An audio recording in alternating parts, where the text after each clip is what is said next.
காவல்துறை நண்பர்களுக்கு சொல்றேன், எனக்கு மூத்தவங்க இருப்பீங்க, என் வயதை ஒத்தவங்க இருப்பீங்க, நீங்கயே நாளைக்கு ஒரு போராட்டம், ஒரு வலுப்பு இருக்கிற சூழல் வந்தா உங்களை அதிகாரியில் அடிக்க சொன்னா அடிக்காதீங்க.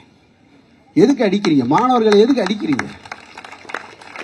உங்களால ஒரு அரசியல்வாதி அடிக்க முடியுதா? ஒரு நாளாவது அடிச்சிருக்கீங்களா நீங்க? ஒரு இதுவரைக்கும் ஏதாவது ஒரு எம்எல்ஏ, எம்பி, மந்திரி மண்டை உடைஞ்சு போய் பார்த்திருக்கீங்களா? நீங்க அடிச்சிருக்கீங்களா? அது என்னடா எப்ப பார்த்தாலும் எளியவனை மட்டுமே அடிக்கிறதுக்கு தான் லத்தி கொடுத்துருக்காங்களா? அதுக்கு தான் சட்டம் உங்களுக்கு வந்திருக்கா? அதுக்கு தான் உங்களுக்கு காவல்துறையில் இந்த பொறுப்பு கொடுக்கப்பட்டிருக்கா? அடிக்காதீங்க, அவன்கிட்ட அன்பா பேசுங்க, தடுத்து நிறுத்துங்க.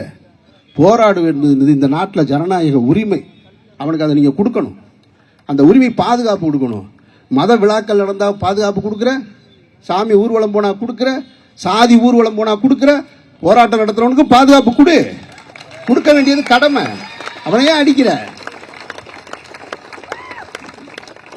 அன்பார்ந்த சகோதரர்களே, இந்த எழுச்சியும் இந்த சிந்தனையும் தான் நம்முடைய அடுத்த தலைமுறை மீட்குமே தவிர கட்சிகளும் தலைவனும் மீட்பார்கள் என்று ஒரு நாளும் நம்பிக்கொண்டிருக்காதீர்கள்.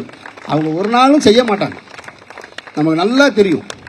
அவங்க எதிர்கட்சியாக இருக்கும் பொழுது ஆளுங்கட்சிக்கு வருவதற்காக வாக்குறுதி கொடுப்பாங்க, அல்லது கட்சியே ஆரம்பிக்காதப்ப இந்த கூட்டத்தில் மூஞ்சில கட்சி கட்டிட்டு வந்து உட்காருவாங்க.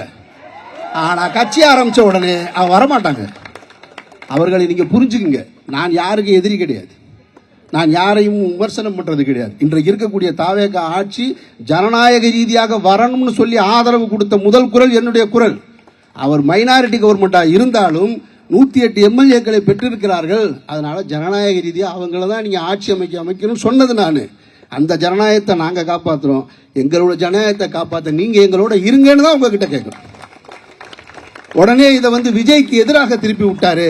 அமீர் விஜய்க்கு எதிராக பேச்சு. நான் யாருக்கு எதிரானவன் கிடையாது.